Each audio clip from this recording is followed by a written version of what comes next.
আপনাকে গালি দিল, আপনি উল্টা গালি দিলেন, ধৈর্য ধরলেন। কিন্তু আপনি যদি বলতেন দিলে দাও গা, সুবহানাল্লাহ বলতেন, আমাকে গালি দিছো দাও গা, সে উল্টা ভাবনায় পড়ে যাবে, কি রে কারে গালি দিই, সে তো লড়ে না। সত্যি করে বলেন তো, আপনাকে কয় মিনিট গালি দিতে পারবে? একবার, দুইবার, তিনবার। গালি কখন ঝগড়া হয় জানেন?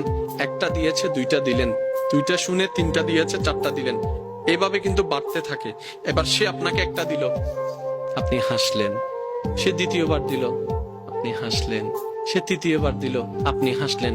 শেষ পর্যন্ত সে নিজে লজ্জা পেয়ে ওখান থেকে চলে যাবে। চতুর্থ গালি আপনাকে দিতে পারবে না, সে যদি আকলওয়ালা হয়। আর আপনি আমি বোকামি করি কি, কি হইছ তুই আরে মারি দি, মারি দাও না করে পুলিশ আইরা আরো ধরিলে যার তা হইলাম।